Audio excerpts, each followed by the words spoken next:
आइए जी आइए आइए मेरे प्यारे मित्रों, आइए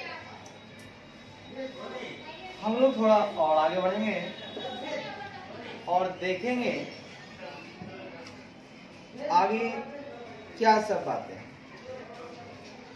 जी। ठीक है, तो हम लोगों ने 6 तक देख लिया था कि कैपिटल का रिडक्शन अगर आप करते हो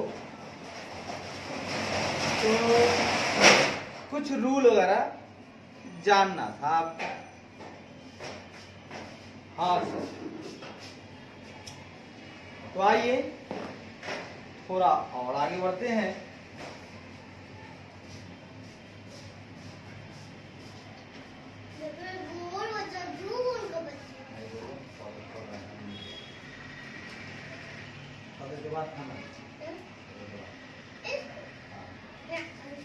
अच्छा हला निकल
सातवां पॉइंट कहता है जी,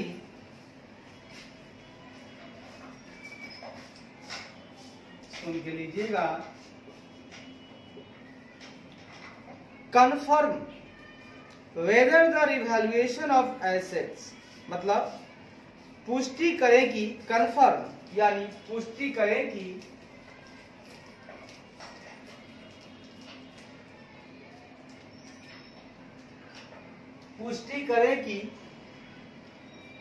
वेदर क्या संपत्तियों का पुनर्मूल्यांकन, क्या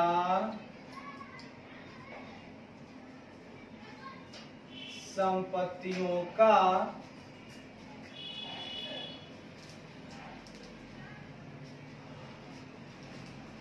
पुनर्मूल्यांकन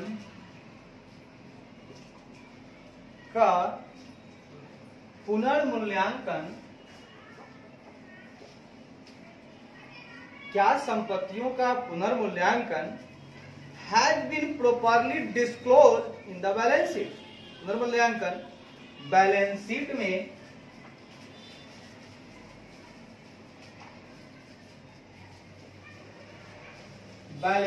में उचित रूप से प्रॉपरली उचित रूप से प्रकट किया गया है।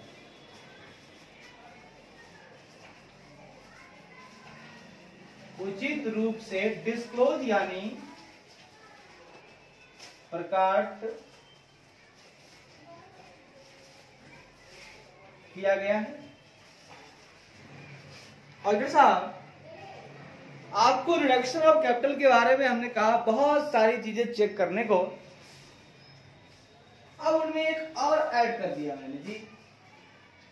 सर क्या ऐड कर दिया आपने? तो देखिए बाबू साहब, हमने ये ऐड कर दिया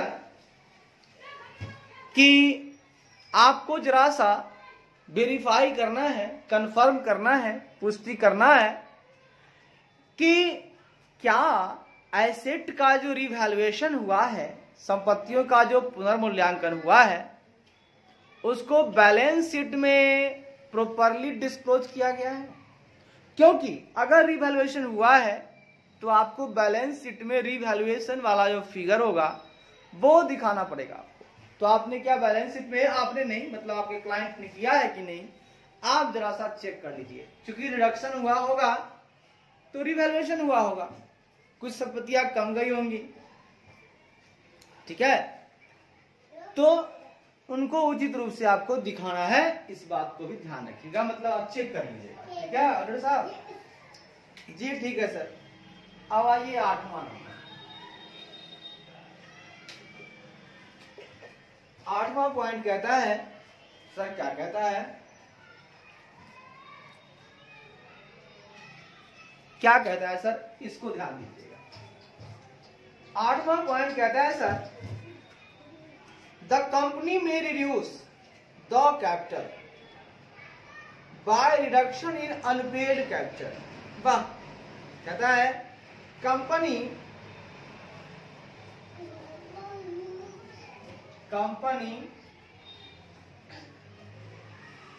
अनपेड का मतलब होता है अवैतनिक। कंपनी अनपेड कैपिटल यानी अनपेड पूंजी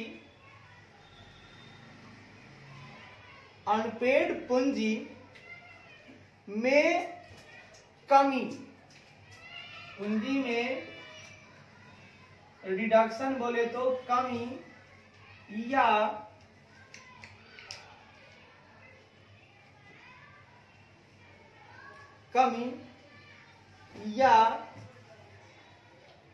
सुन के लीजिएगा, कमी या कैंसिलेशन ऑफ लॉस्ट कैपिटल या खोई हुई पूंजी को रद्द करके, पूंजी में कमी करके या लॉस्ट कैपिटल मतलब खोई हुई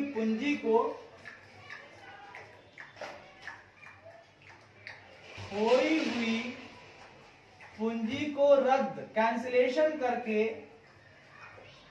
रद्द करके या paying off excess paid up capital या अतिरिक्त भुगतान की गई पूंजी या अतिरिक्त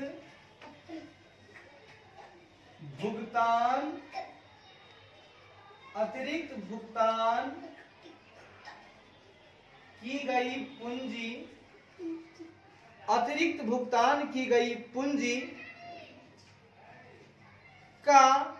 को पेइंग ऑफ का भुगतान करके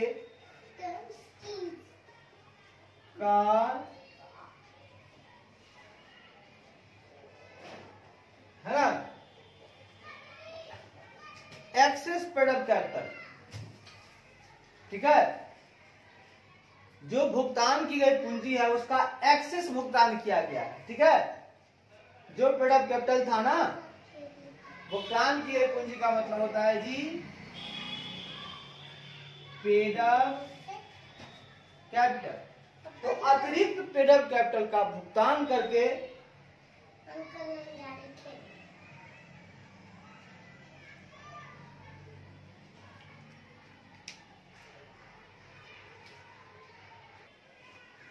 आइए, तो कहता है पेड अप कैपिटल का अतिरिक्त भुगतान करके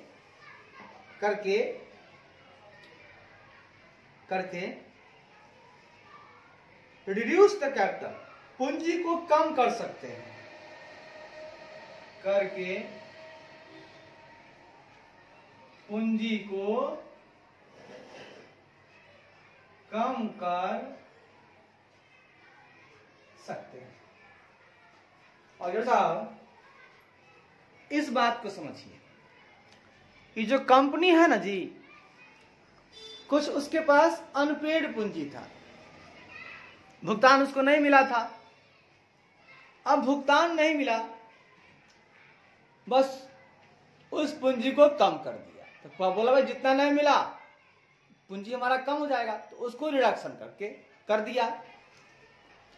उसके बाद उसके पास कुछ पूंजी खो गया था, लॉस्ट कैपिटल था, उसको कैंसिल कर दिया तब भी उसकी पूंजी घट गई।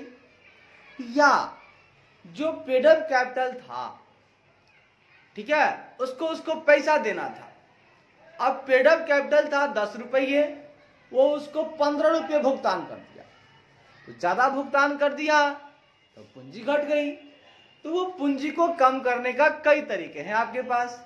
या तो अनपेड पूंजी को ही कम कर दो कि ठीक है नहीं मिल रहा है, नहीं मिलने वाला है, इतना बाकी है, उससे कम कर लेंगे। लॉस्ट कैपिटल को कैंसिल कर देंगे, भैया मिलने वाला नहीं है अब। और जो पेड अप कैपिटल है भी, अगर उसको पेड करना है एक्सेस पेड कर देंगे। ऐसा करके हम पूंजी को कम कर सकते हैं। बिल्कुल सही बात है।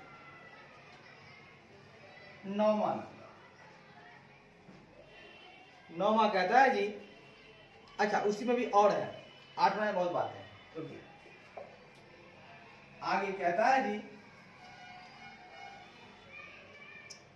Verify the adjustment made in the members account in the register of member. कहता है सदस्यों के रजिस्टर में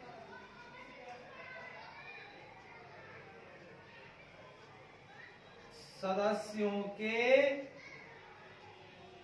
रजिस्टर में सदस्यों के खातों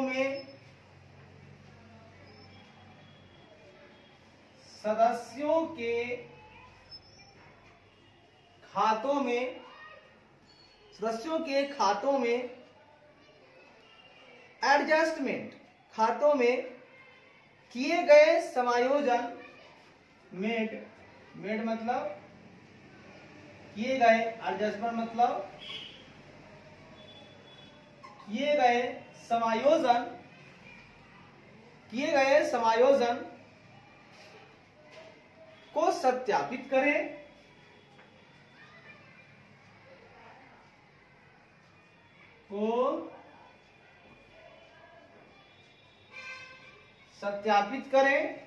और कंफर्म दैट, और पुष्टि करें कि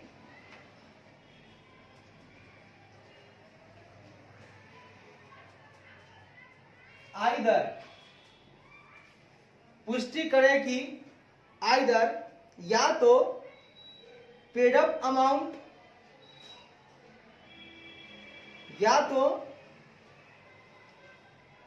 है ना, या तो paid up amount shown on the old share certificate, या तो पुराने शेयर प्रमाण पत्रों में, या तो पुराने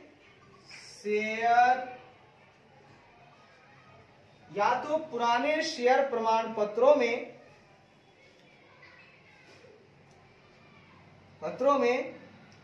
दर्शाई गई पेड अप अमाउंट, दर्शाई गई भुगतान राशि प्रमाण पत्रों में दर्शाई गई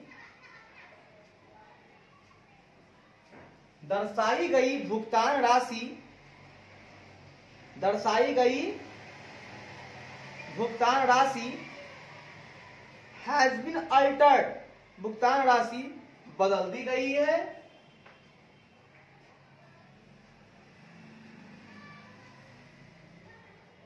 या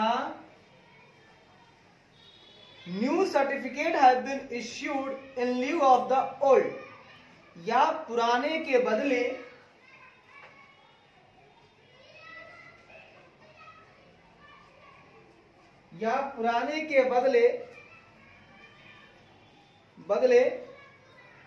नए प्रमाण पत्र जारी किए गए हैं, नए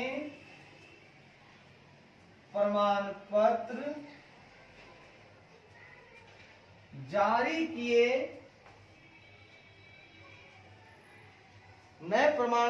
जारी किए गए हैं,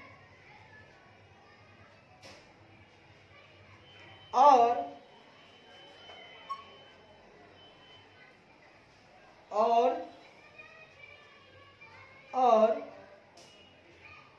old ones have been cancelled, और पुराने जारी प्रमाण पत्र रद्द किए गए हैं, और पुराने जारी प्रमाण पत्र रद्द किए गए हैं।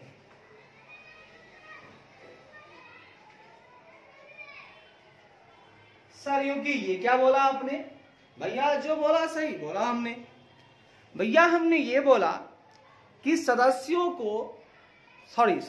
के रजिस्टर्ड में, सदस्यों के खातों में किए गए समायोजन को सत्यापित करना है ऑडिटर साहब।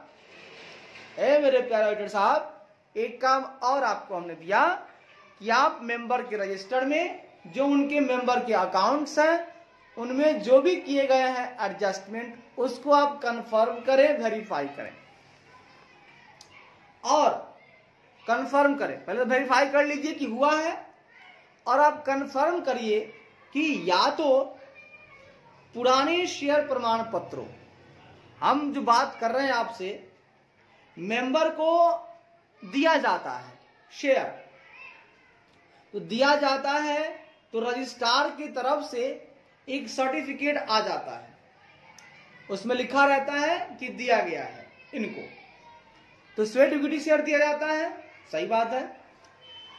तो आपको चेक करना है कि जो पुराने शेयर प्रमाण पत्र में दर्शाई गई भुगतान राशि है वह बदल दी गई है कि नहीं। अब मान लीजिए कुछ एडजस्टमेंट हुआ है खाता में, तो प्रमाण पत्र जो है उसमें भी एडजस्टमेंट होना चाहिए, उसकी भी भुगतान राशि बदलनी चाहिए। या पुराने के बदले नए प्रमाण पत्र जारी किए गए, भैया पुराना हटा दो, नया ही प्रमाण पत्र दे दो कि भैया हमने इनको एडजस्ट किया है, थोड़ा बहुत चेंज हुआ है इनके, है ना, इन्होंने जो शेयर लिया था उसमें कुछ चेंजिंग हुआ, तो नया जारी कर दीजिए। और पुराने जारी प्रमाण पत्र रद्द किए गए हैं कि नहीं, तो आप पुष्टि कर लीजिए कि देखिए अगर समायोजन हुआ है ऑडिटर साहब, तो आपको देखना है कि जो पुराना शेयर सर्टिफिकेट है उसमें जो शो हो रहा है, जो दर्शाया गया है पेड अप अमाउंट, उसमें चेंजिंग, उसको अल्टर कर देना होगा। तो बदल दी गई है तो ठीक है, अगर नहीं बदली गई है या हो सकता है कि तो नहीं बदली गई है, तो पुराने के बदले नए प्रमाण पत्र जारी किए गए होंगे। हाँ, एडजस्टमेंट जो हुआ है उसके लिए नया प्रमाण पत्र और जारी किया गया होगा, और पुराने जारी प्रमाण पत्र रद्द किए गए होंगे। तो आप पुष्टि कर लीजिए, या तो पुराना में ही बदलाव कर लीजिए, और नहीं तो अगर पुराने के बदले नया सर्टिफिकेट देंगे तो पुराने वाले को रद्द कर दीजिए। तो ये सारी बातें आपको ध्यान में रखनी होगी साहब। मेरे प्यारे कौन साहब, मेरे प्यारे ऑडिटर साहब, अब आइए जी, आइए। 8 अंक तो हो गया। ये सारी बातें हम रिडक्शन ऑफ कैपिटल को लेकर कर रहे हैं जी। अच्छा है, 8 के बाद आइए जी, थोड़ा और आगे बढ़ते हैं।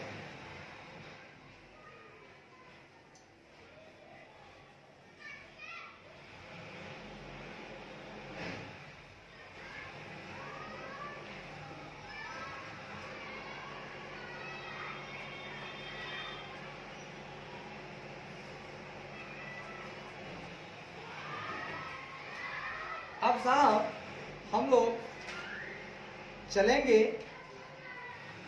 अपने 9th नंबर की तरफ। हाँ सर चलिए ना। 9th नंबर क्या कहता है, गौर फरमाइएगा और खूब प्यार से गौर फरमाइए। कंफर्म दैट, पुष्टि करें कि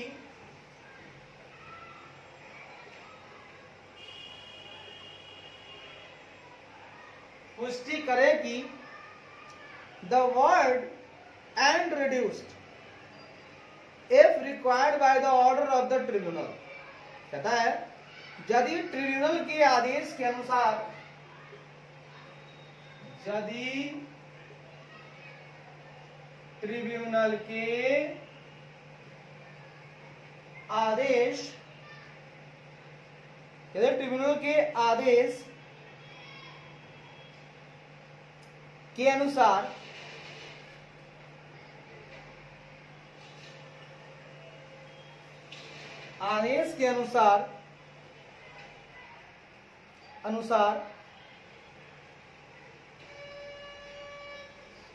अनुसार रिक्वायर्ड, आवश्यक हो तो, अनुसार आवश्यक हो तो एंड रिड्यूस शब्द, एंड रिड्यूस शब्द have been added to the name of the company in the balance sheet. शब्द बैलेंस शीट में सब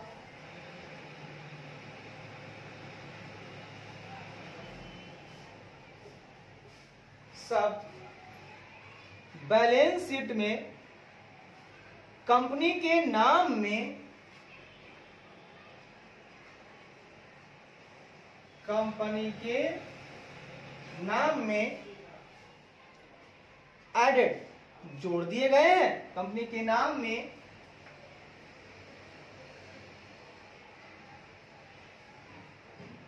जोड़ दिए गए हैं। भाई साहब, ऑडिटर साहब, हाँ भैया, थोड़ा सा एक बात और आप कंफर्म कर लीजिएगा।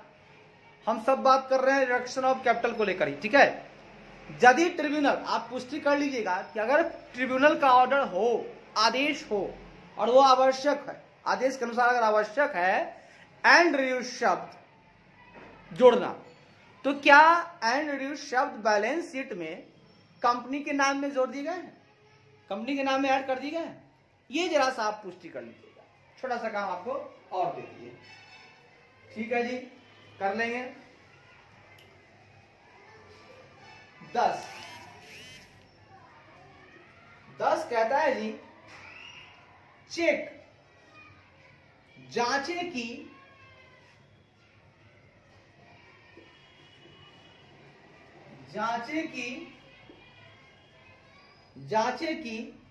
if the company have complied with all the term and condition imposed by the tribunal while confirming reduction of share capital। जांचे कि क्या कंपनी ने शेयर पूंजी की कमी की पुष्टि करते समय, जांचे कि क्या कंपनी ने शेयर पूंजी की कमी की पुष्टि करते समय, पूंजी की कमी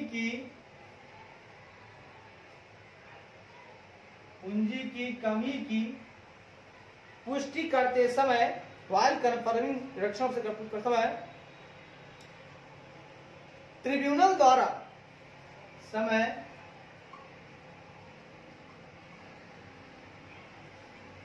द्वारा इम्पोज्ड लगाए गए सभी नियमों और शर्तों द्वारा लगाए गए सभी नियमों और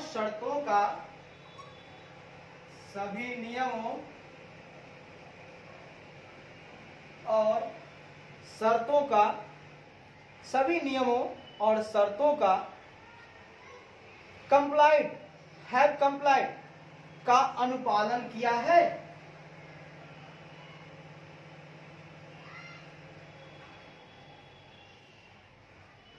सुनिएगा भाई साहब, ऑडिटर साहब, हाँ भैया, एक बात और जरा चेक कर लीजिएगा। आपको एग्जामिन करना है, आप जांचिए कि क्या कंपनी ने शेयर पूंजी की कमी, रिडक्शन ऑफ शेयर कैपिटल को कंफर्म करते समय, पुष्टि करते समय ट्रिब्यूनल द्वारा जो भी इम्पोज्ड किया गया टर्म और कंडीशन है, क्या उन्होंने कंप्लाई किया है, अनुपालन किया है। ठीक है, आप डिडक्शन करो शेयर कैपिटल, कोई दिक्कत वाली बात नहीं, लेकिन जो ट्रिब्यूनल आपको इम्पोज कर रहा है, आप पर लगा रहा है, थोप रहा है नियम, जो भी टर्म, जो भी कंडीशन, उसको आपको कंप्लाई करना है। आपने किया है कि नहीं, ये चेक करना भी ऑडिटर का काम है, वो भी कर लेगा। ठीक है सर, कर लेंगे। 11 नंबर देखिए, कहता है जी, ये क्या कहता है सर,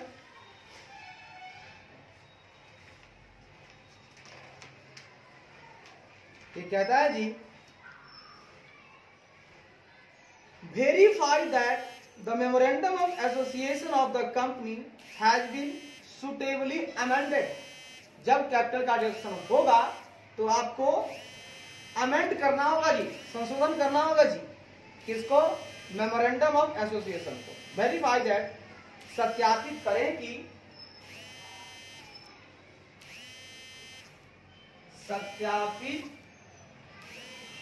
सत्यापित करें कि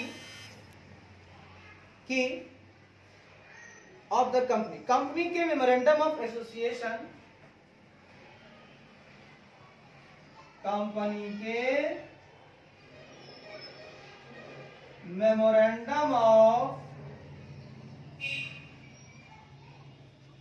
कंपनी के मेमोरेंडम ऑफ एसोसिएशन में सुटेबली, में उपयुक्त संशोधन, अमेंडेड किया गया है, उपयुक्त संशोधन, उपयुक्त संशोधन किया गया है। वाह मेरे प्यारे डॉक्टर साहब, थोड़ा सा और एक काम कर लीजिएगा, आप वेरीफाई कर लीजिएगा कि अगर हुआ है रिडक्शन कैपिटल में, कंपनी ने किया है, तो क्या कंपनी के मेमोरेंडम ऑफ एसोसिएशन में सूटेबली, मतलब उपयुक्त रूप से अमेंडेड उसको कर दिया गया है, संशोधन किया गया है। क्योंकि मेमोरेंडम ऑफ एसोसिएशन में सारी बातें होती हैं, क्या क्या आप कर रहे हो, जो करोगे वहां भी करना होगा, उसको भी चेंज करना होगा। ठीक है सर, ये भी कर लेंगे, हम अपने क्लाइंट का देख लेंगे। आगे कहता है जी, सुन कर लीजिएगा, 11 तक हो गया, 11 तक ही था, अब कुछ बातें बता रहा हूं।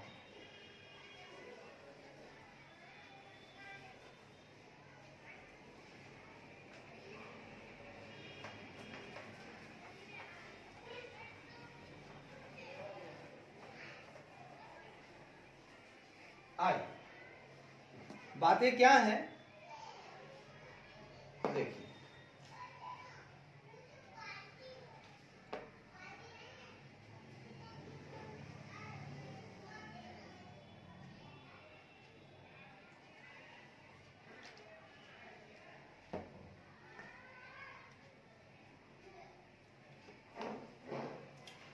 आइए, if the company has made any buyback of securities, यदि कंपनी ने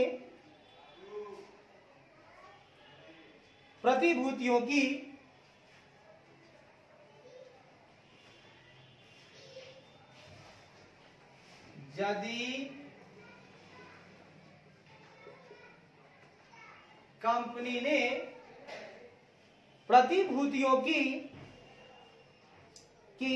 एनी बायबैक की कोई पुनर्खरीद की है, कि कोई पुनर्खरीद, बायबैक यानी पुनर्खरीद, दोबारा खरीदना, जिसको हमने बेचा उसी को खरीद लिया, कोई पुनर्खरीद की है,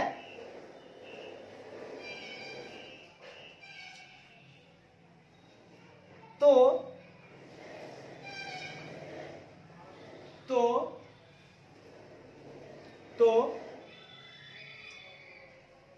ensure compliance of specific requirements as given under section 68 of company act 2013। तो कंपनी अधिनियम 2013, तो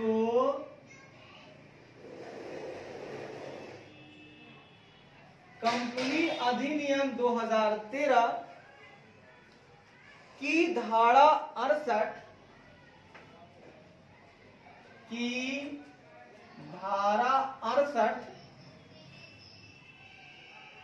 अंडर 68 के तहत गिवन 68 के तहत गिवन मतलब दी गई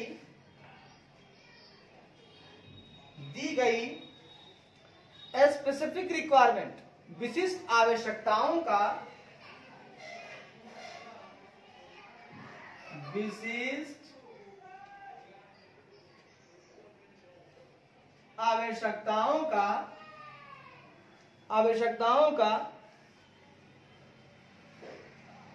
कंप्लायंस अनुपालन, इंश्योर आवश्यकताओं का अनुपालन सुनिश्चित करें, इंश्योर करें। भाई साहब, मेरे प्यारे डॉक्टर साहब, हाँ सर, एक छोटा सा काम और सौंपे। हाँ सर बोलिए ना। आपको करना क्या है, चेक करना है कि यदि आप इससे क्लाइंट हैं, आपका जो क्लाइंट है वो कंपनी जो है ना सिक्योरिटी को बायबैक किया है, मतलब प्रतिभूतियों की कोई पुनर्खरीद की है। अगर पुनर्खरीद की है साहेब, तो कंपनी अधिनियम 2013 की धारा 68 के तहत दिया गया जो भी स्पेसिफिक रिक्वायरमेंट है, आवश्यकता है, उनके अनुपालन को सुनिश्चित करना होगा कि उन्होंने अनुपालन किया है कि नहीं। तो भैया आप चेक करके बता दो, आप सुनिश्चित कर लो कि उन्होंने स्पेसिफिक रिक्वायरमेंट का कंप्लायंस किया है कि नहीं। और किसका है ये है कंपनीज एक्ट 2013 का सेक्शन 68 के तहत दिया गया है स्पेसिफिक रिक्वायरमेंट। वो किसके लिए है? Buy back of security. बढ़िया है जी। सर थोड़ा और आगे बढ़िए ना। बिल्कुल बढ़ेंगे। कहता है जी इंश्योर, आप सुनिएगा, यहां तक आपका मामला हो गया टनाटन। अब जरा सा हम थोड़ा और आगे बढ़ेंगे और प्यार मोहब्बत से बढ़ेंगे। इसमें कहीं से कोई दो राय नहीं होगा, बिल्कुल कंप्लीट राय होगा। यहां हम आपसे बात करना चाहेंगे, ये तो हो गया जी।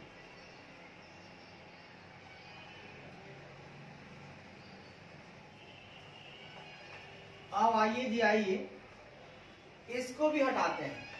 अब इसमें दूसरा चीज पढ़ेंगे, ठीक है। बहुत टाइम से इसमें ये पड़ा हुआ था, अब इसको चेंज करें।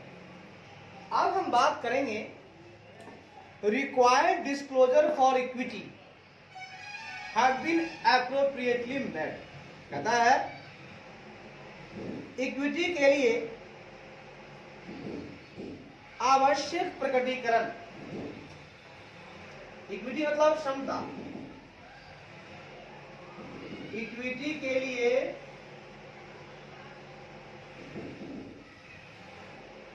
आवश्यक प्रकटीकरण, इक्विटी के लिए आवश्यक प्रकटीकरण हैव बीन एप्रोप्रिएटली मेड, उचित रूप से किया गया है। प्रकटीकरण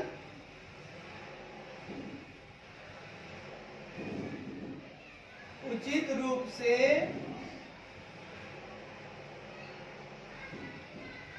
किया गया है। सुनिए, छोटा सा सवाल आपसे, और साहब हाँ, आप जरा सा ये देख लीजिएगा जाके वहां कि जो इक्विटी के लिए रिक्वायर्ड डिस्क्लोजर था, क्या उनको एप्रोप्रिएटली जो है उचित रूप से प्रकट किया गया है? मतलब इक्विटी के लिए जो आवश्यक प्रकटीकरण था उसको उचित रूप से किया गया है, डिस्क्लोज किया गया है। इक्विटी के लिए जो डिस्क्लोज करना था ये पता कर लीजिएगा। और इसमें क्या आपका प्रोसीजर होगा, ऑडिट प्रोसीजर कैसे चेक कीजिएगा, ये आपको हम बता देते हैं। इंश्योर दैट मतलब आप सुनिश्चित कीजिए,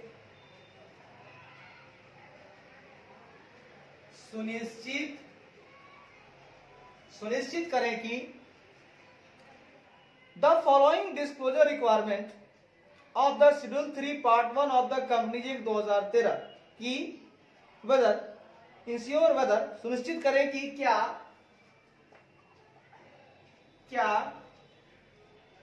कंपनी अधिनियम 2013 क्या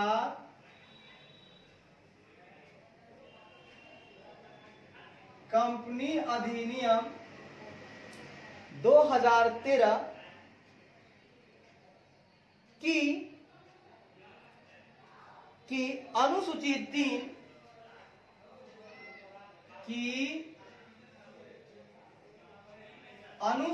3 भाग 1 3 ऐसे लिखिएगा, भाग 1 की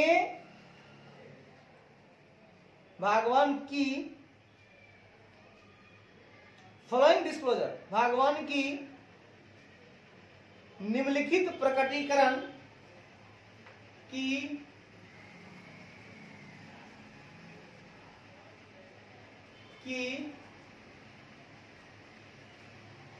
निम्नलिखित प्रकटीकरण रिक्वायरमेंट्स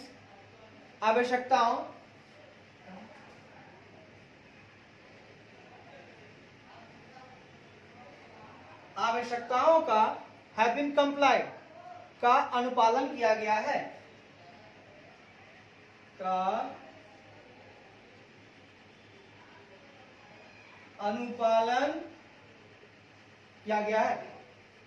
ए मेरे प्यारे वीर साहब, हाँ सर, एक छोटा सा काम आपके लिए था। हाँ सर बोलिए ना। काम यही था कि डिस्क्लोजर में जो आपको चेक करना था उस बात पर हम चल रहे हैं।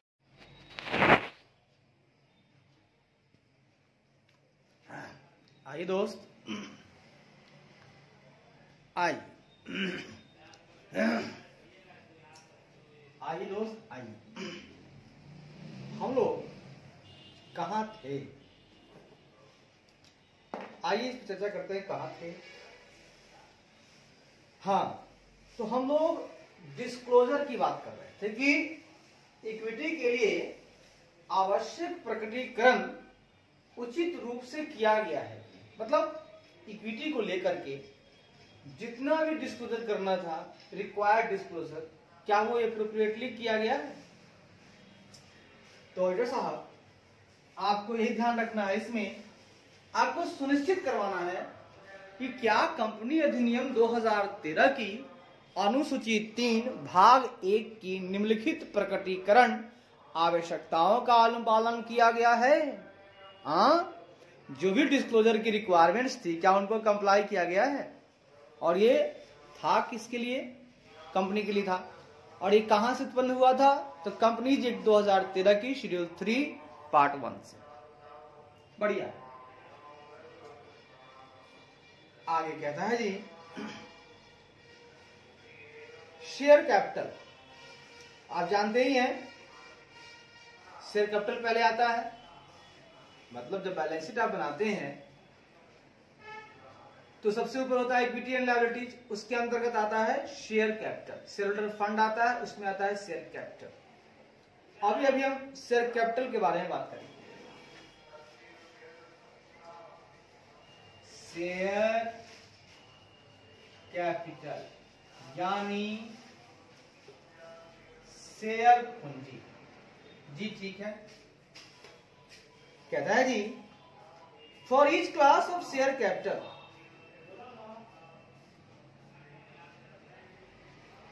शेयर पूंजी के प्रत्येक वर्ग के लिए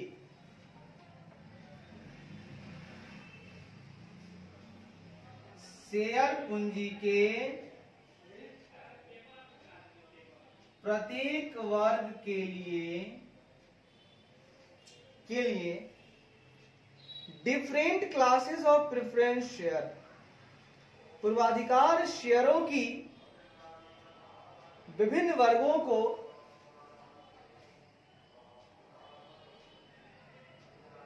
पूर्वाधिकार शेयरों के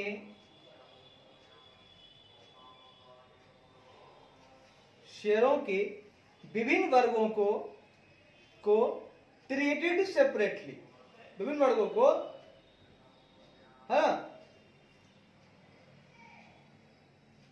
को सेपरेटली ट्रीट किया जाएगा, है ना, को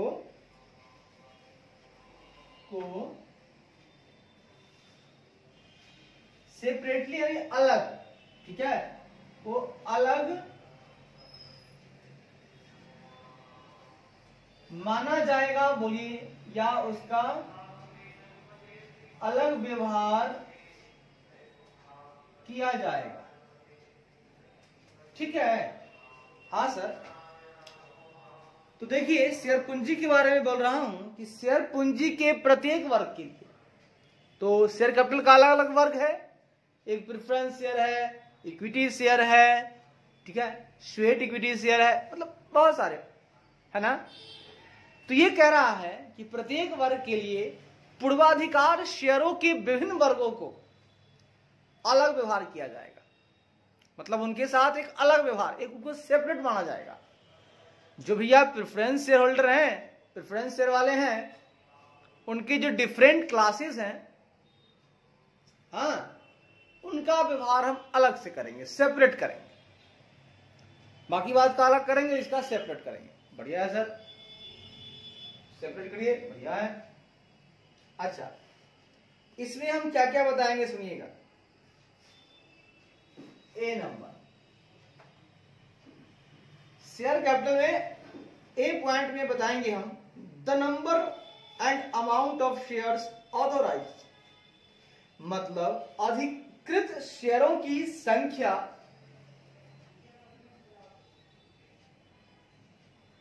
अधिकृत शेयरों की संख्या और राशि।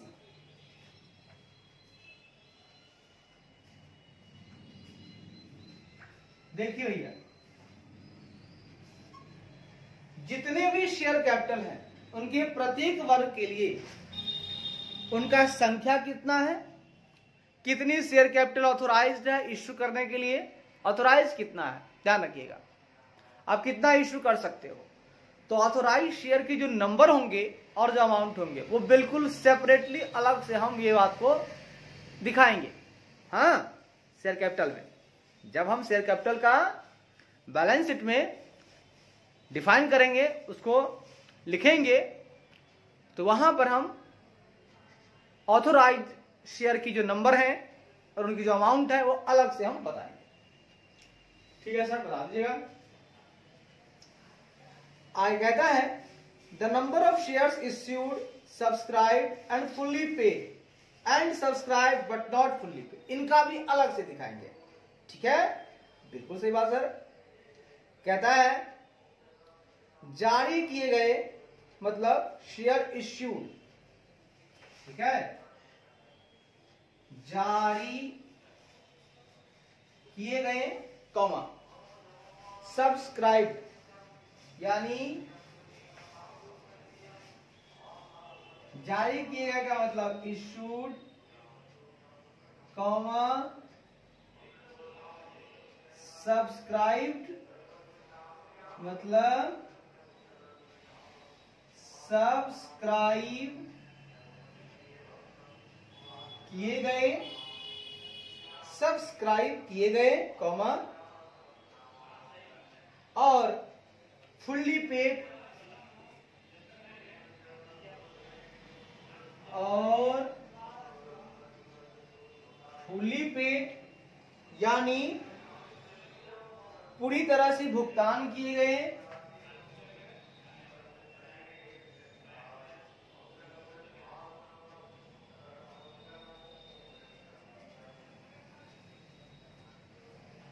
फुल्ली पेड उन्होंने दे दिया, जिनको आपने इश्यू किया उन्होंने आपको पूरा पैसा दे दिया, फुल्ली पेड। एंड और subscribe but not fully paid, और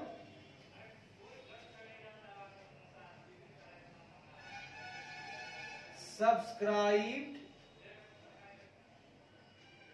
but not fully paid up, ठीक है सर, या फुल्ली पेड, यानी सब्सक्राइब किए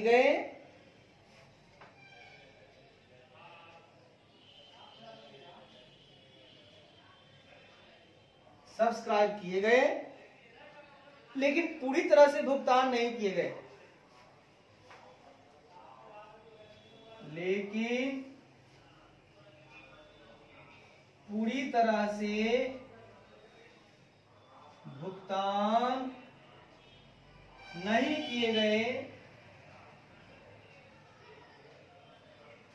शेयरों की संख्या, नंबर ऑफ शेयर्स। भाई साहब आदर, जब आप शेयर कैपिटल को चेक करने जाएंगे तो देख लीजिएगा, पहला पॉइंट में पहला नंबर तो कहता है कि शेयर कैपिटल को के प्रत्येक वर्ग के लिए, हाँ, आपको देख लेना है कि ऑथोराइज्ड शेयरों की संख्या कितनी है, उनकी राशि कितनी है। फिर आप देख लीजिएगा इश्यू कितना है, सब्सक्राइब कितना है, फुल्ली पेड कितना है, और subscribe but not fully paid कितना है, शेयरों की संख्या। ये भी आप काउंट करके देख लीजिएगा, ये जरूरी है बैलेंस शीट में बढ़िया से दिखाना। अच्छा है। सी, पर वैल्यू पर शेयर। सी कहता है आपको चेक करना है पर वैल्यू, मतलब पर वैल्यू पर शेयर, ठीक है सर। इसका मतलब हो गया प्रति शेयर सम मूल्य,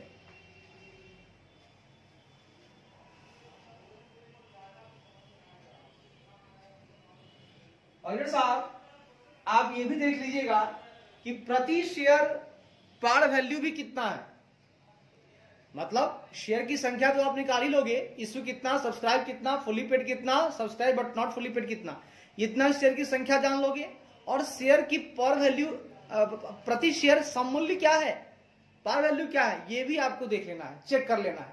शेयर कैपिटल में बजाते इसका डिस्क्लोजर होना चाहिए, किसी तरह का घिट पिट नहीं चलेगा साहब। बढ़िया है साहब। आइए साहब थोड़ा और आगे चलते हैं और देखते हैं। कहता है जी D point,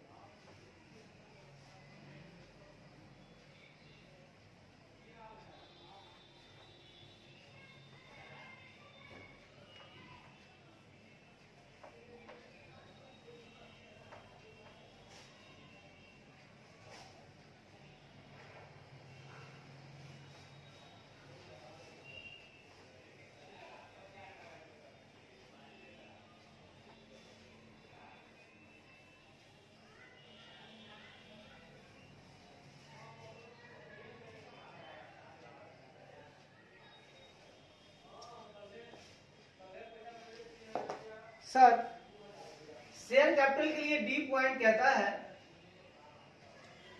A reconciliation of the number of shares outstanding at the beginning and at the end of the reporting period. वाह, कितना बढ़िया बात बोला गया।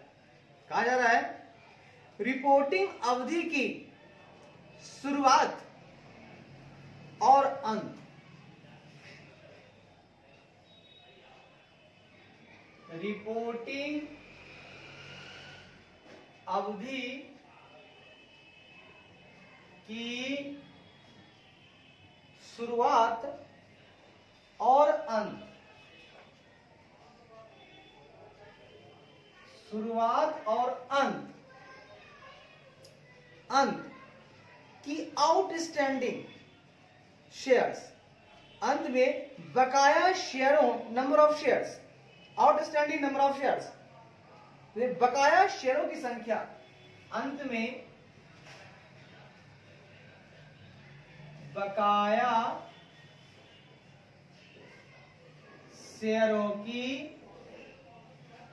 शेयरों की संख्या को रिकॉन्साइल करें, का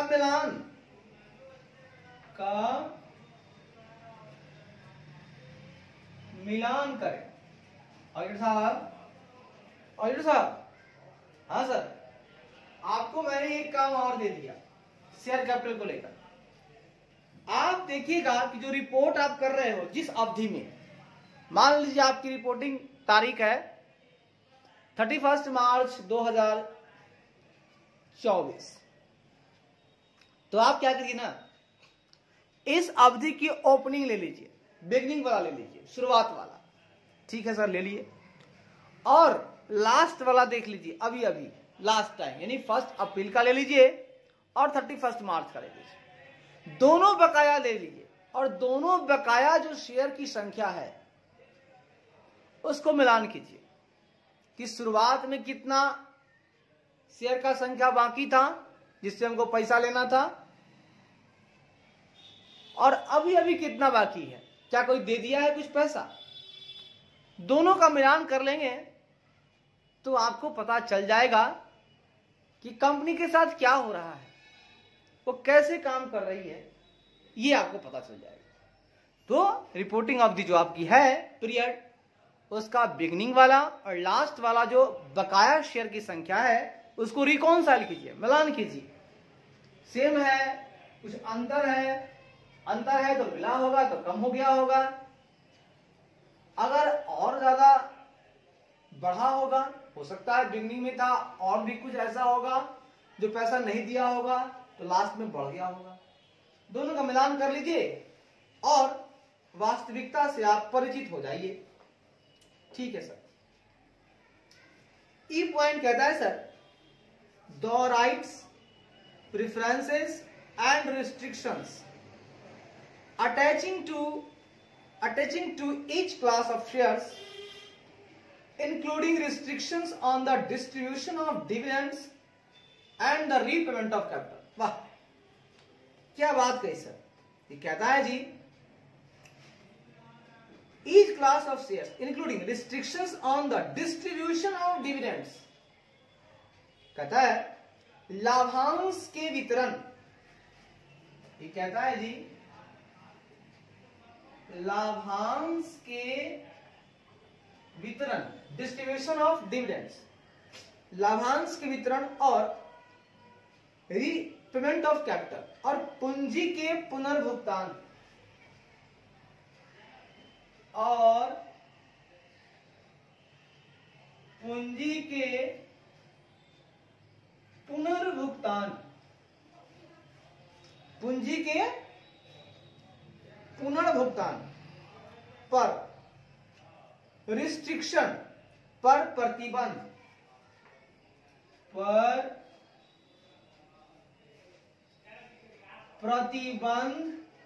सहित, पर प्रतिबंध सहित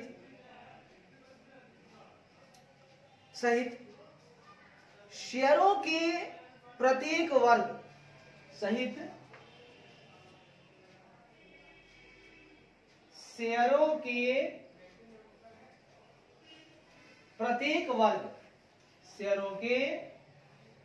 प्रत्येक वर्ग के साथ अटैच से जुड़े, प्रत्येक वर्ग से अटैच मतलब जुड़े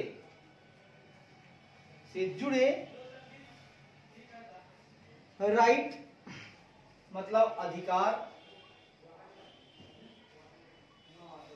कॉमा प्रेफरेंसेस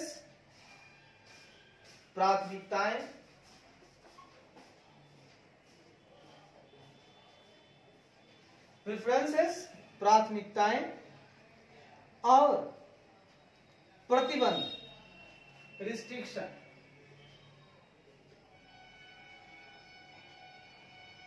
प्रतिबंध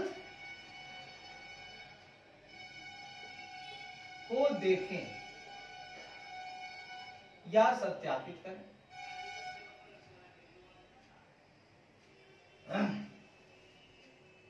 और साहब बात को समझिए, आपको हमने एक प्रोसीजर और दिया। सर क्या प्रोसीजर है? हमने कहा कि आप देख लो जाके अपने क्लाइंट का डिस्क्लोजर में देखना कि सर लाभांश जो उसको देना था, डिस्ट्रीब्यूशन करना था डिविडेंड, और पूंजी का उसको रीपेमेंट करना था। मतलब नहीं समझे? कहीं से उसने पूंजी इश्यू किया था, कैश आया था, अब वो चाहता है कि हम उसका वापस कर दें, पैसा ना रखें, तो लिए हुए पूंजी जिससे लिया उसी को देना चाहता है, पुनर्भुगतान करना चाहता है। तो जरा सा आप देख लीजिएगा डिस्क्लोजर में कि वहां पर कोई प्रतिबंध तो नहीं है, उसका कोई रिस्ट्रिक्शन तो नहीं है कि नहीं आपको लाभांश का वितरण नहीं करना है, पूंजी का पुनर्भुगतान नहीं करना है, इस पर कोई रोक तो नहीं है, रिस्ट्रिक्शन तो नहीं है। जरा देख तो लीजिएगा। और प्रतिबंध तो है ही है, उसके साथ साथ एक और चीज देखिएगा कि शेयरों के जो प्रत्येक वर्ग हैं, हाँ, क्लासेज ऑफ शेयर्स जो हैं, तो शेयरों के प्रत्येक वर्ग से जो अटैच हुए हैं, जो जुड़े हुए, क्या अधिकार है, कंपनी की राइट्स क्या है, शेयरों के प्रत्येक वर्ग से जुड़े क्या उनके राइट्स हैं, कंपनी की राइट क्या है उनके लिए, शेयर के लिए, उनकी प्रेफरेंसेस क्या हैं, किसको पहले देना है उनको, क्या कुछ ऐसी बातें हैं क्या, या कोई प्रतिबंध है, उसको भी पता लगा लें आप कि शेयर का जितना वर्ग है उससे जुड़े जो भी अधिकार हैं, जो भी प्रेफरेंसेस हैं, जो भी राइट्स हैं, जो भी रिस्ट्रिक्शंस हैं, इनका भी जरा पता लगा लीजिए और देख लीजिएगा कि उन्होंने डिस्क्लोजर में इसको बताया है कि नहीं कंपनी। ठीक है, ठीक है सर, देख लें। एफ कहता है जी, shares in respect of each class in the company, company में प्रत्येक वर्ग के संबंध में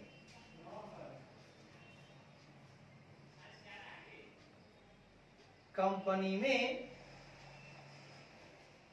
प्रत्येक वर्ग के कंपनी में प्रत्येक वर्ग के संबंध में held by it's holding company, में उसकी होल्डिंग कंपनी संबंध में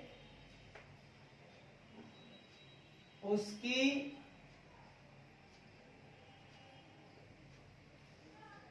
होल्डिंग कंपनी या उसकी अंतिम holding company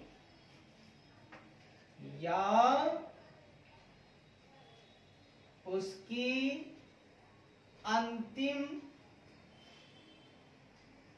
holding company, ultimate holding company, holding company, it's holding company या इट्स अल्टीमेट होल्डिंग कंपनी, हाँ, कंपनी द्वारा, ठीक है ना, बाय द्वारा हेल्ड, यानी द्वारा रखे गए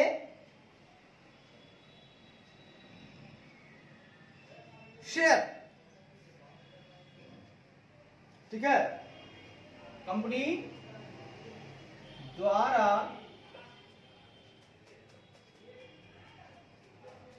रखे गए शेयर या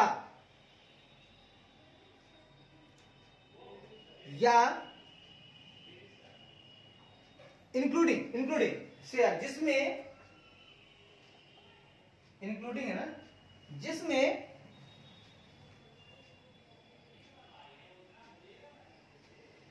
इन एग्रीगेट, जिसमें कुल मिलाकर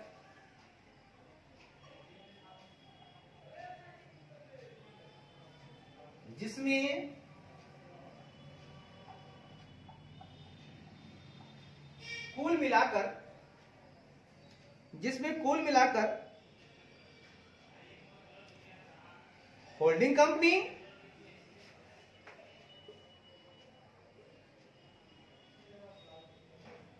या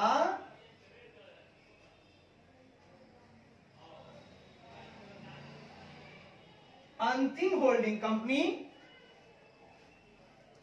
की सहायक कंपनियां की सहायक कंपनियों मतलब सब्सिडियरीज या सहयोगियों एसोसिएट्स या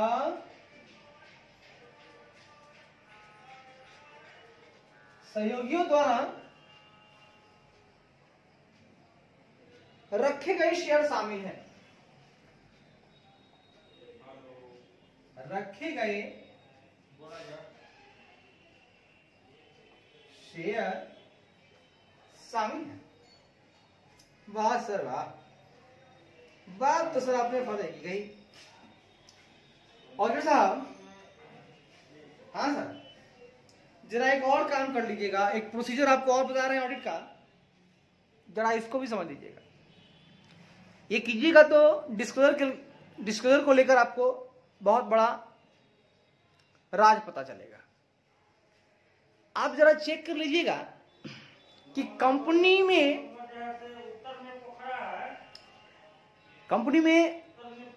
प्रत्येक वर्ग के संबंध में every class of in respect of every class, प्रत्येक वर्ग के संबंध में कंपनी की जो होल्डिंग कंपनी है या उसकी अंतिम होल्डिंग कंपनी द्वारा क्या कोई शेयर रखा गया है, जरा पता लगा लीजिएगा। तो मतलब कंपनी में प्रत्येक वर्ग के संबंध में, चाहे वो इक्विटी मतलब कि शेयर का प्रत्येक वर्ग, प्रेफरेंस हो, इक्विटी हो, प्रत्येक के लिए बोल रहा है कि प्रत्येक वर्ग के संबंध में उसकी होल्डिंग कंपनी या उसकी अंतिम होल्डिंग कंपनी द्वारा क्या कोई शेयर रखा गया है, जरा पता लगा लीजिएगा। जिसमें कुल मिलाकर होल्डिंग कंपनी या अंतिम होल्डिंग कंपनी की सहायक कंपनियों या सहयोगियों द्वारा रखे गए शेयर भी शामिल है। बस समझिएगा, हम पता लगाना चाह रहे हैं कि हमारी जो होल्डिंग कंपनी है, जिसके हम क्लाइंट मतलब मैं ऑडिटर, मेरी जो क्लाइंट कंपनी है उसकी जो होल्डिंग कंपनी है या उसकी अल्टीमेट होल्डिंग कंपनी है, अगर उसने कोई शेयर हेल्ड किया है तो उसका पता लगाएंगे और इसमें वो भी शामिल है शेयर। मान लीजिए कि होल्डिंग कंपनी या अल्टीमेट होल्डिंग कंपनी की कोई सब्सिडियरी कंपनी है या कोई एसोसिएट है, अगर उसने भी कोई शेयर रखा है तो भैया इसकी जानकारी भी आप ले जाओ। ठीक है सर, ले लेंगे, बढ़िया रहेगा, ले लेंगे तो। हाँ भैया, जो आप करेंगे बढ़िया ही होगा सर, खराब नहीं होगा। आइए sir,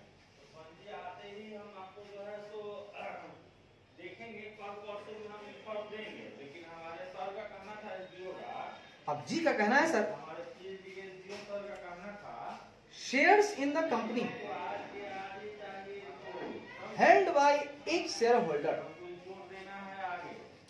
holding more than 5% shares, specifying the number of shares held। वाह, कहता है जी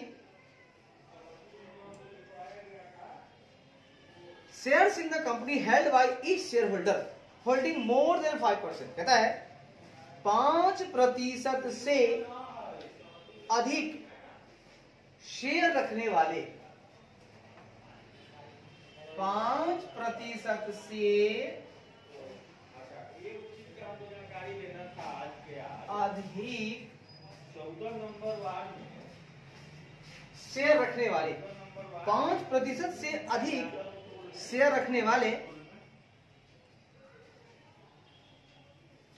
हाँ, प्रत्येक शेयर होल्डर यानी कि प्रत्येक शेयर धारक रखने वाले,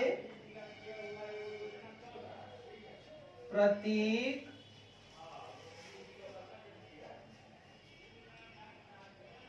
प्रत्येक शेयर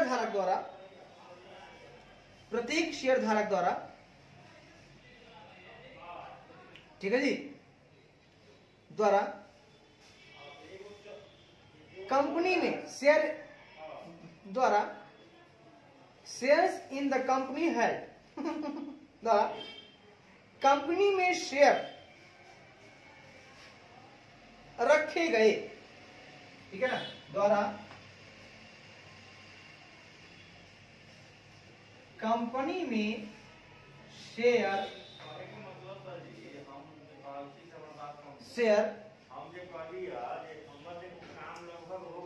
हाँ शेयर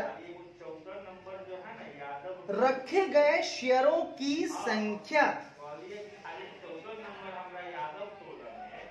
रखे गए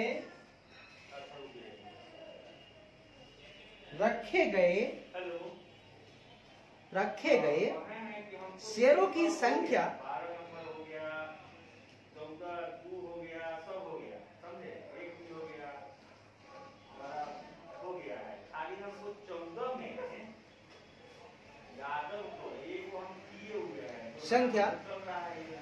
निर्दिष्ट करना।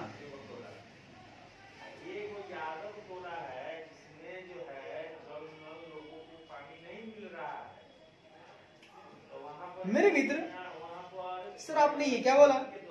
मैंने बोला जी shares in the company held by each share holder holding more than 5% share, 5% से अधिक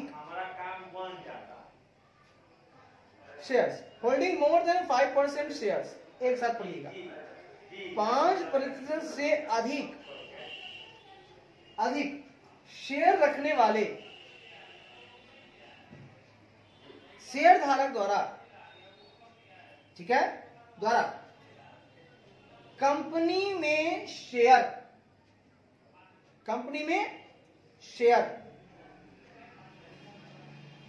रखे गए शेयरों की संख्या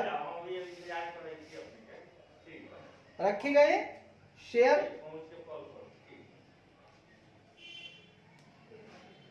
ठीक है जी,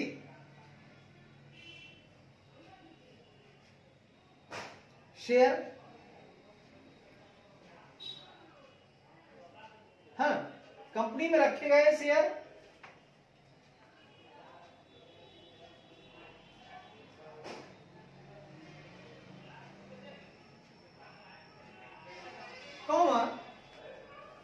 रखे गए शेयरों की संख्या स्पेसिफाई कीजिए, निर्दिष्ट करना। ऑडिटर साहब, मेरे प्यारे ऑडिटर साहब, एक छोटा सा काम और कर लीजिएगा। होल्डिंग, अल्टीमेट होल्डिंग, जिसने भी शेयर रखा है आप उन शेयरों की संख्या पता कर ले, साथ ही साथ उस होल्डिंग, अल्टीमेट होल्डिंग की कोई सब्सिडियरी है, कोई एसोसिएट है, यदि उसने भी रखा है पता लगा लीजिए आप। प्लस प्लस प्लस एक बात और पता लगा लीजिएगा कि 5% से अधिक शेयर, मान लीजिए कि शेयर की संख्या थी 2 लाख, 2 लाख का 5% आप निकाल लीजिए 10,000, तो यानी कि 11,000 अगर शेयर कोई रख रहा है शेयर होल्डर, तो 5% से अधिक शेयर रखने वाले प्रत्येक शेयर धारक द्वारा कंपनी में रखे गए शेयर की संख्या क्या है वो पता लगा लीजिए, ठीक है। और रखे गए शेयरों की संख्या भी आप पता लगा लीजिए कि 5% से अधिक वाले कितने थे और 5% से और टोटल रखने वाले कितने थे। वाह, मतलब जो शेयर होल्डर हैं जिन्होंने कंपनी में रखा है, अपना शेयर होल्ड किया है, मतलब वो शेयर होल्डर हुआ, तो टोटल कितना होल्ड किया और 5% से अधिक शेयर किस किस ने होल्ड किया, वो पूरे शेयरों की संख्या आप निकाल के बाहर रख लीजिए कि शेयर की संख्या आखिर है कितनी। टोटल होल्डिंग कितनी है कंपनी में शेयर होल्डर की, और 5% से एक्सेस वाले जो शेयर होल्डर हैं वो कितनी संख्या में है, उनकी शेयरों की संख्या कितनी है कंपनी में, दोनों पता लगा लीजिए। ठीक है सर, जैसा आप कहें। आप कहते जाएं, मैं करते जाऊंगा। ठीक है सर, थोड़ा और आगे चलते हैं। एच जी तक तो हो गया जी।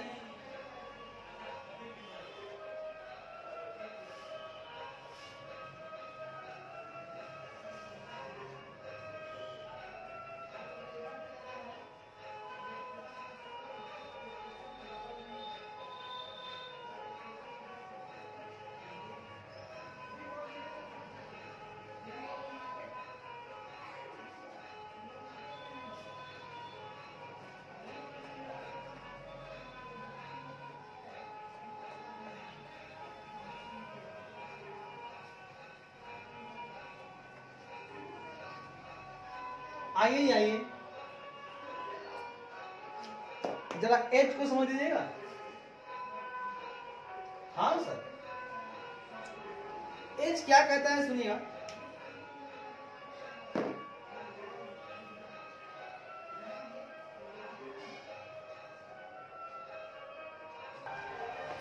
आइए दोस्त आइए,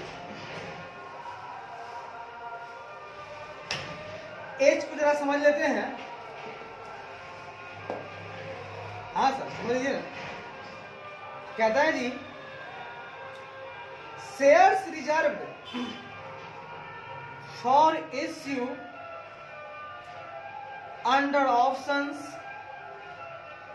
एंड कॉन्ट्रैक्ट्स या commitments for the sale of shares disinvestment including the terms and amounts. Sir ये क्या बोले आप? भैया हमने कुछ खास नहीं बोला, मैंने बोला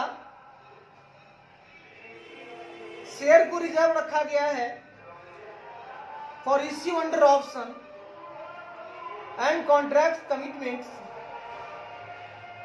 ठीक है, अच्छा है ना, for the sale of shares in या डाइवेस्टमेंट डिसइन्वेस्टमेंट। तो कहता है जी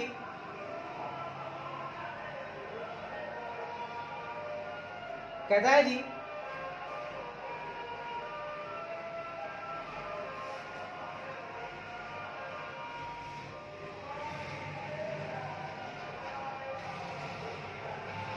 कहता है जी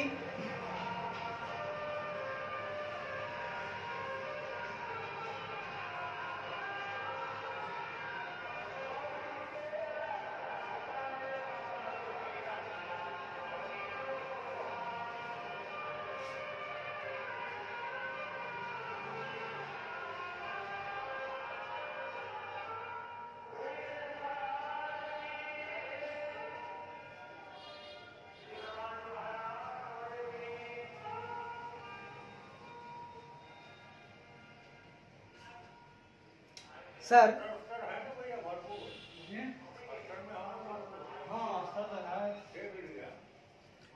ये कहता है सर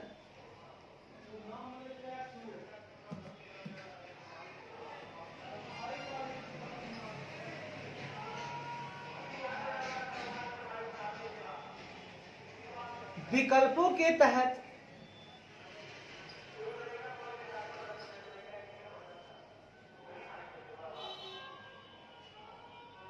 ठीक है,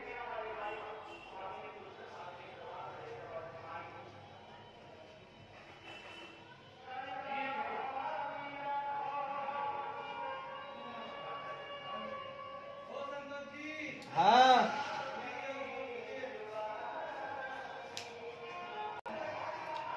हाँ जी, आइए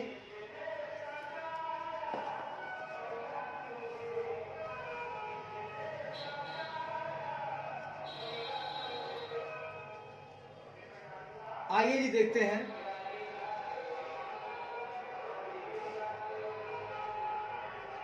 एच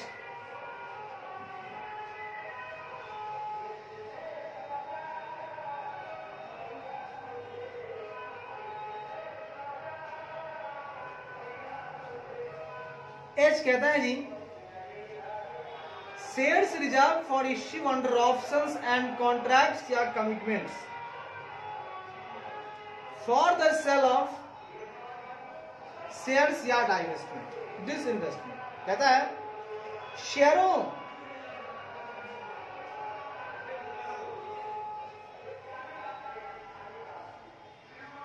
की बिक्री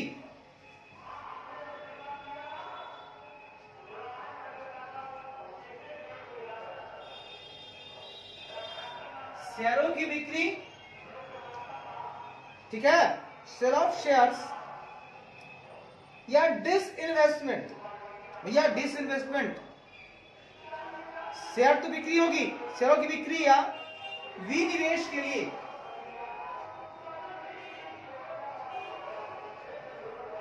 या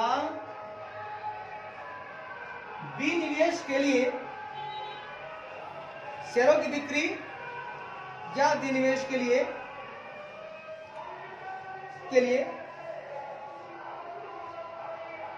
के लिए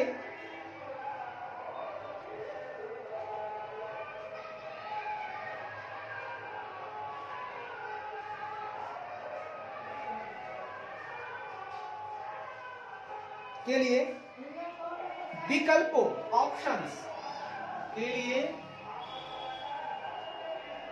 विकल्पों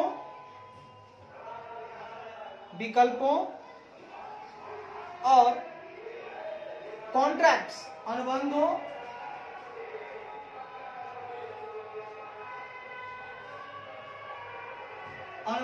या कमिटमेंट्स प्रतिबद्धताओं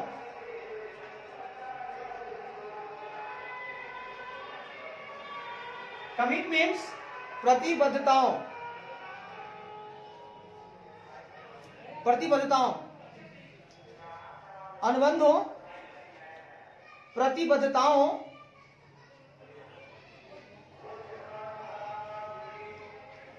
के तहत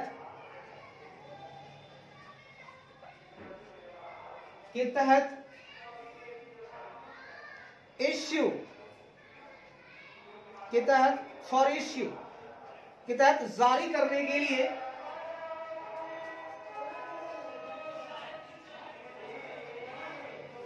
जारी करने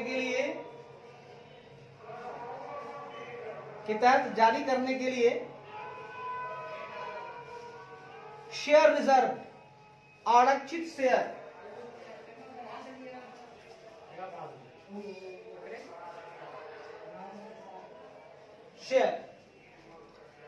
including the terms and amounts शर्तों और राशियों सहित शर्तों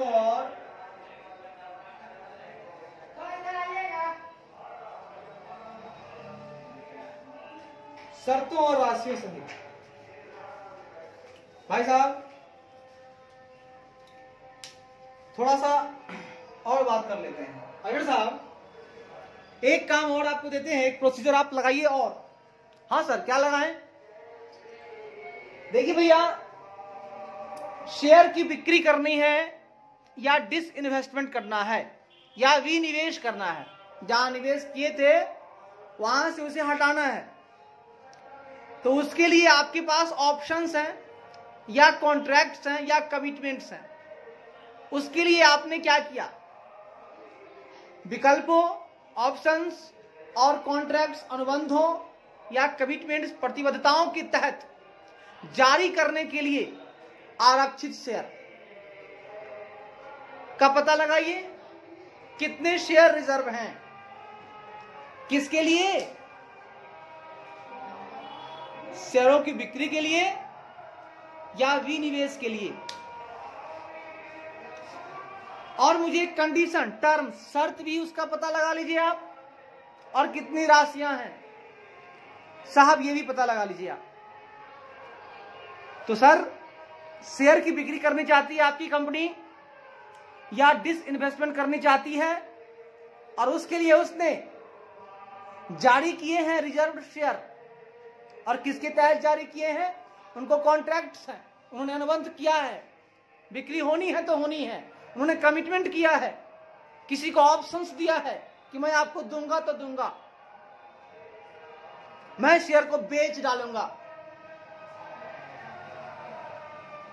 अगर आप शेयर को बेचना चाहते हो, जहां इन्वेस्ट किए हो वहां से हटाकर डिस इन्वेस्टमेंट करना चाहते हो, तो आपने कुछ शेयर को रिजर्व किया है क्या?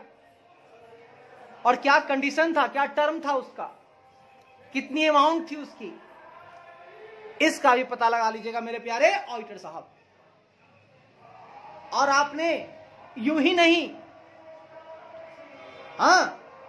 आपने जो शेयर आपने इश्यू करने के लिए जो आरक्षित शेयर रखा है उसमें आपका ऑप्शंस है, आपने कॉन्ट्रैक्ट किया है, आपने कमिटमेंट किए हुए हैं, बिल्कुल होना ही होना है। बढ़िया है सर, पता लगा लेंगे, ठीक है सर। अब बात करेंगे सर आई नंबर। आई कहता है जी, for the period of 5 years immediately preceding the date as at which the balance sheet is prepared, जिस तारीख को बैलेंस शीट तैयार की जाती है,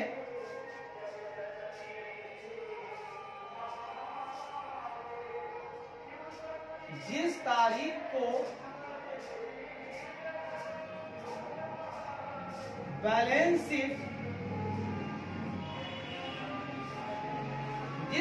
को बैलेंस शीट तैयार की जाती है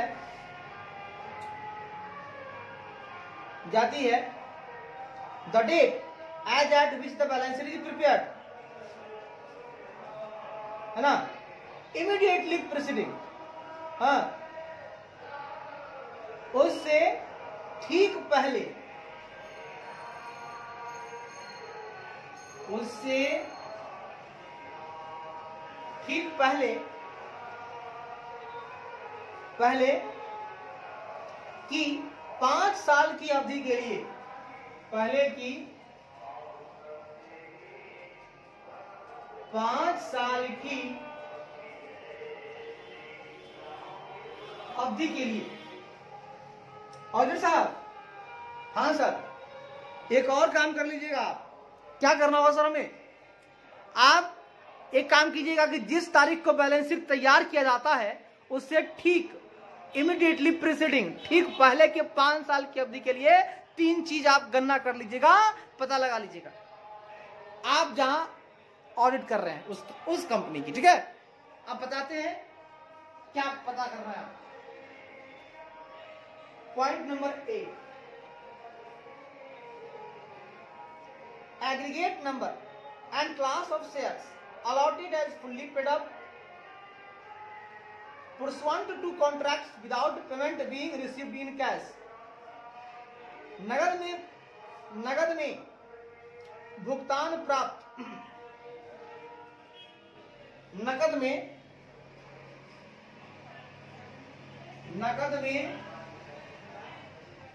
भुगतान प्राप्त किए बिना, without payment received,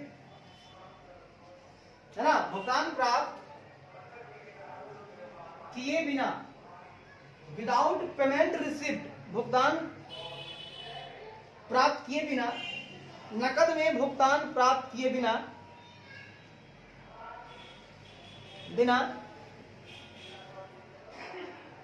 पुर्सुएंट to contracts, के बिना, अनुबंधों के अनुसार या अनुसरण में, के अनुसार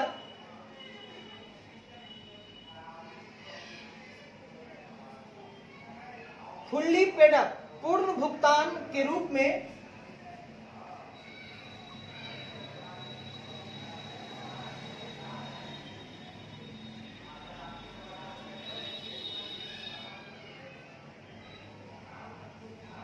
पूर्ण भुगतान के रूप में, पूर्ण भुगतान के रूप में अलॉटेड, आवंटित, आवंटित, आवंटित शेयरों की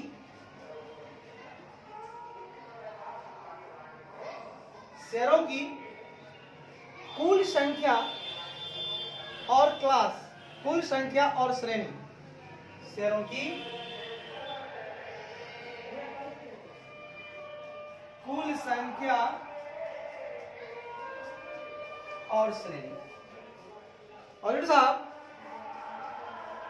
जो बैलेंस शीट तैयार हो रहा है ना, उस तारीख से इमीडिएटली प्रीसीडिंग 5 इयर्स, ठीक पहले के 5 साल की अवधि के लिए आप पता लगा लीजिएगा कि नगद में भुगतान प्राप्त किए बिना, अनुबंधों के अनुसार कॉन्ट्रैक्ट भी है कि भैया नगद में भुगतान आपको नहीं मिलेगा, बिना भुगतान प्राप्त किए इन्होंने शेयर आवंटित किया, फुल्ली पेड अप अलॉट किया है शेयर।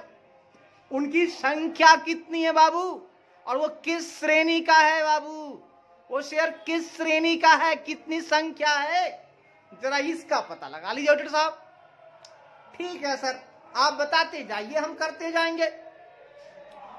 सवाल क्या पूछे, नगद में भुगतान प्राप्त किए बिना अनुबंधों के अनुसार पूर्ण भुगतान के रूप में आवंटित शेयरों की कुल संख्या और श्रेणी। आपने fully paid up share allot किया है, उसकी संख्या क्या है, किस क्लास की है, और आपने कॉन्ट्रैक्ट के हिसाब से ऐसा किया है, और लिया भी नहीं कुछ, कैश में नगद में भुगतान प्राप्त नहीं किया और fully paid up share allot भी कर दिया।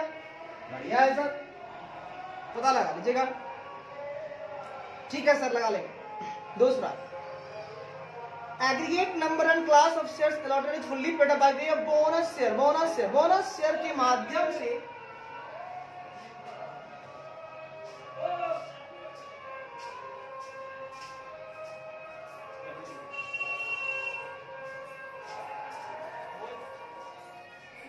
कहता है जी, बोनस शेयरों के माध्यम से फुल्ली पेड अप पूर्ण भुगतान के रूप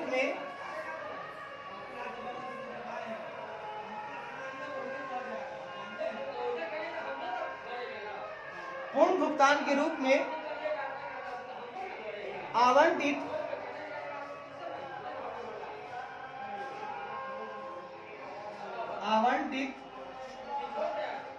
शेयरों की कुल संख्या और श्रेणी, कुल संख्या और श्रेणी। और साहब, हाँ सर, जरा एक और काम कर लीजिएगा। हाँ बोलिए ना, जरा सा आपने देख लेना है, आपकी कंपनी ने कोई बोनस शेयर के माध्यम से फुल्ली पेड अप कोई शेयर अलॉट किया है क्या? अगर उसने fully paid up share allot किया है बोनस शेयर के रूप में, बोनस का मतलब क्या हुआ, पैसा तो आएगा नहीं वहां भी, उसका भी जरा सा एग्रीगेट नंबर क्या है, कितनी संख्या का शेयर है और किस श्रेणी का है भैया, जरा इसका भी पता लगा लीजिएगा। ठीक है सर, और कितने का, ठीक 5 साल की अवधि के लिए, पहले वाली, अभी की नहीं, ठीक 5 साल पहले वाली। ठीक है सर, बढ़िया है सर। सी कहता है जी, aggregate number and class of shares bought back वापस खरीदे गए। बाबू साहब, वापस खरीदे गए शेयरों की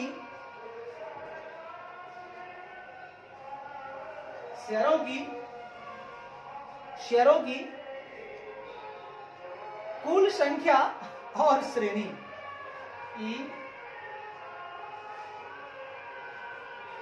कुल संख्या और श्रेणी।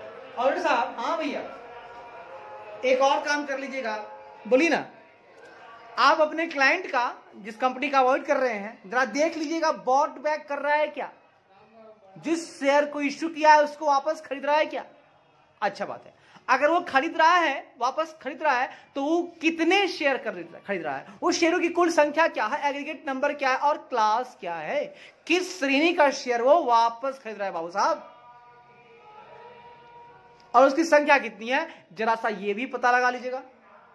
ठीक है सर, आप जो जो कहें सब करने को तैयार हूं मैं जी। बढ़िया है सर।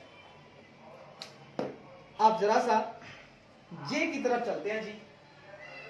एच तो हो गया जी, एच और आई हो गया ना। अब जे और के चलेंगे, दो छोड़ देंगे, ठीक है, दो कल के लिए।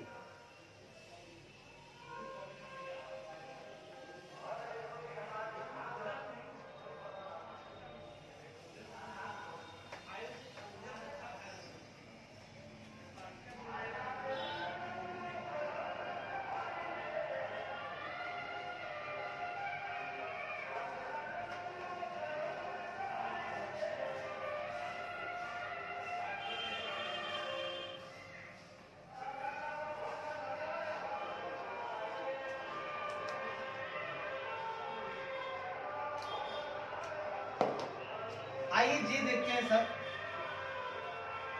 कहता है जी अजनर साहब, देखिए जरा, terms of any securities convertible into equity या प्रेफरेंस शेयर्स। कहता है इक्विटी या प्रेफरेंस शेयरों में, इक्विटी या प्रेफरेंस शेयरों में परिवर्तनीय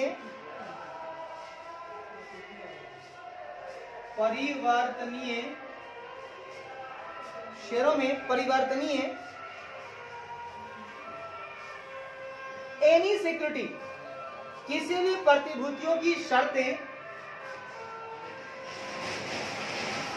किसी भी प्रतिभूतियों की शर्तें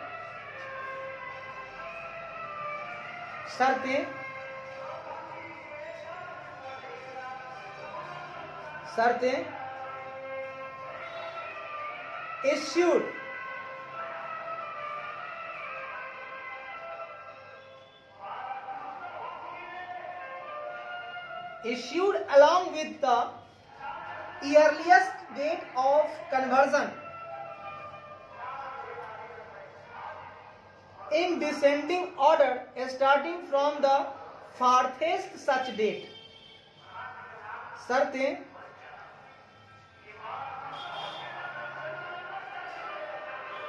सबसे दूर की तारीख, फार्थेस्ट, सबसे दूर की तारीख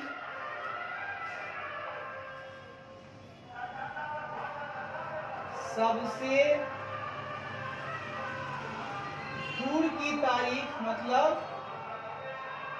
फार्थेस्ट, सबसे दूर की तारीख से स्टार्टिंग से शुरू होने वाले, तारीख से सबसे दूर की तारीख से शुरू होने वाले डिसेंडिंग ऑर्डर, असेंडिंग आरोही, डिसेंडिंग अवरोही, घटते हुए क्रम में, अवरोही क्रम में शुरू होने वाले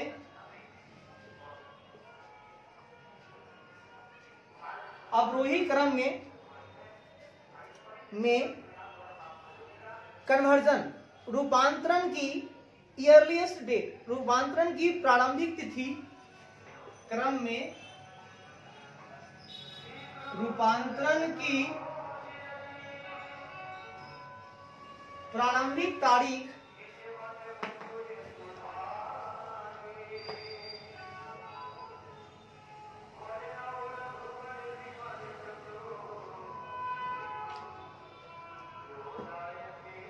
रूपांतरण की प्रारंभिक तारीख, प्रारंभिक तिथि बोलिए, तारीख क्या तिथि, प्रारंभिक तिथि के साथ, प्रारंभिक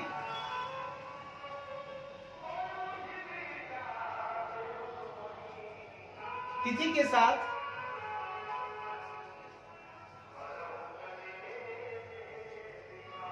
इश्यूड जारी की गई।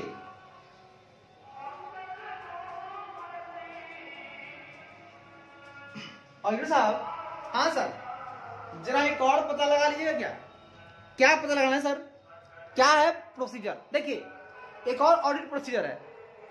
हम कहना चाहते हैं कि इक्विटी या प्रेफरेंस शेयर में कन्वर्टिबल में परिवर्तनीय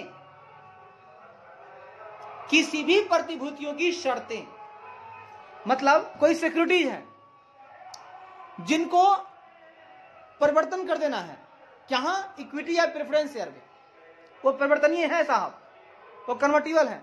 तो उनकी शर्तें क्या है? किस किस शर्त का पालन करने पर वो सिक्योरिटी जो है इक्विटी या प्रेफरेंस शेयर में बदल जाएगा? जरा वो शर्त का पता लगा लीजिएगा साहब। ठीक है सर, लगा लेंगे। साथ ही साथ सबसे दूर की तारीख, फार्थेस्ट डेट, सबसे दूर की तारीख से स्टार्टिंग शुरू होने वाले अवरोही क्रम में, बढ़ते आरोही क्रम में नहीं, अवरोही क्रम में आप क्या करिए, दूर की तारीख ले लीजिए, आगे वाला, कि इस तारीख तक ये जो है सिक्योरिटी को चेंज करेंगे इक्विटी या प्रेफरेंस में। तो उस तारीख से शुरू होने वाले अवरोही क्रम में, घटते हुए क्रम में, है ना, आगे जाके पीछे आना है। घटते हुए क्रम में जो आपका रूपांतरण है उसकी प्रारंभिक तिथि के साथ जारी की गई है क्या, है ना, उनका पता लगा लीजिएगा।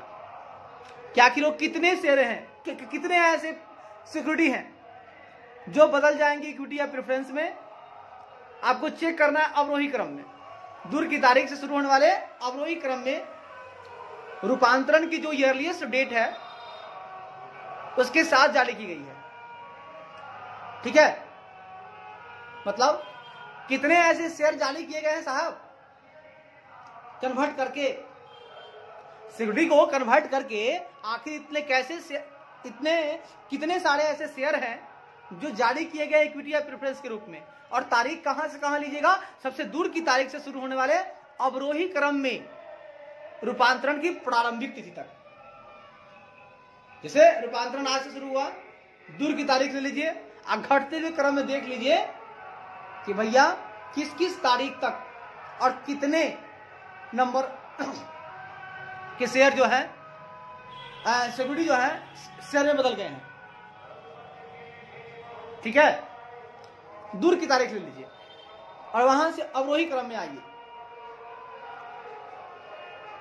और रूपांतरण की जो प्रारंभिक तिथि थी, जहां से चेंजिंग हो गया, परिवर्तन हो गया था, वहां तक आइए और बताइए कि संख्या कितनी है, आखिर ऐसे कितनी सिक्योरिटी हैं जो बदल गए हैं। ठीक है सर,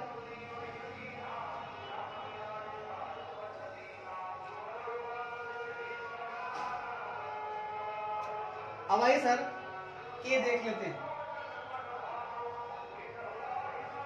ये कहता है जी, कॉल्स अनपेड।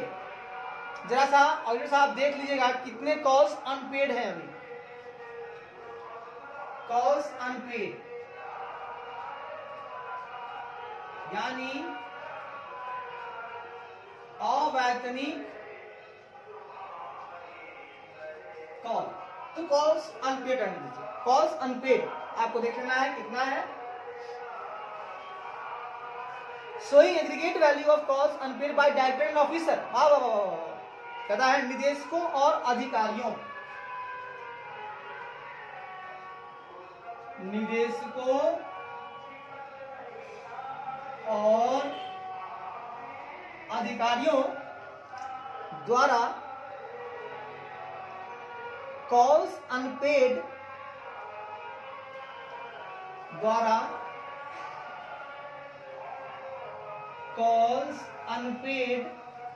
की का कुल मूल्य दर्शाते हुए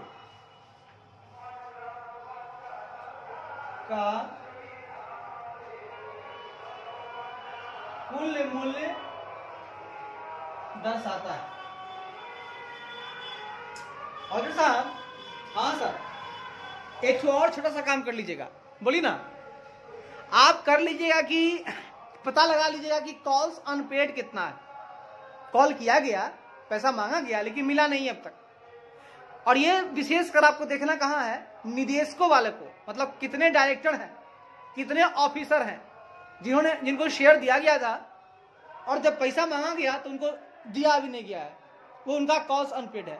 तो उनका पूरा कुल मूल्य आप शो करवाइए, आप दर्शा दीजिए कि निदेशकों और अधिकारियों द्वारा जो कॉल्स अनपेड है उनका एग्रीगेट वैल्यू कितना है, जरा ये दिखा दीजिएगा, ये पता लगा लीजिएगा।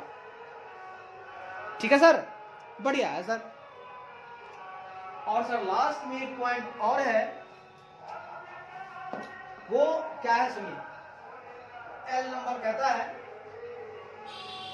फॉरफिटेड शेयर पता लगा लीजिएगा, जब्त किए गए शेयर, जब्त किए गए शेयर, जब्त किए गए share, amount originally paid up, है ना, मूल रूप से भुगतान की गई राशि, मूल रूप से भुगतान की गई राशि। और साहब, हाँ सर, एक छोटा सा काम और कर लीजिए, क्या, जरा पता लगाइएगा कंपनी ने कोई शेयर फॉरफिट किया है क्या, फॉरफीचर किया है क्या, जब्त किया है क्या किसी का। आज जरा ये देख लीजिएगा, मूल रूप से ओरिजिनली देख लीजिएगा कि भुगतान कितना उनको मिला है, भुगतान की राशि कितनी थी, हाँ टोटल देख लीजिएगा जरा सा, ये पता लगा लीजिएगा। ठीक है सर, लगा लेंगे, जब्त किए गए शेयर का भी पता लगा लेंगे सर, दिक्कत वाली बात नहीं। बढ़िया है, जब आप सब कुछ कर लीजिएगा तो मुझे भी कोई दिक्कत नहीं होगी और आपको भी दिक्कत नहीं होगी। याद रखिएगा एम बचा हुआ है, एम थोड़ा सा बड़ा है, कल करेंगे, एम को हम लोग कल डिफाइन करेंगे।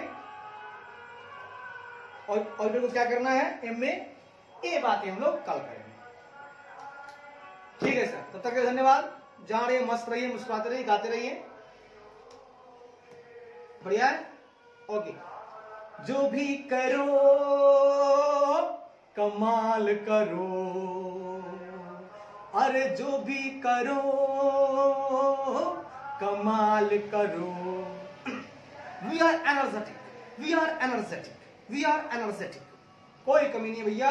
अभी तो हम लोग की उम्र क्या है, अभी तो 15 साल उम्र है हमारी, एकदम भली भली भली चंगी समय है, अभी कुछ कर जाना है, कुछ कर गुजरना है।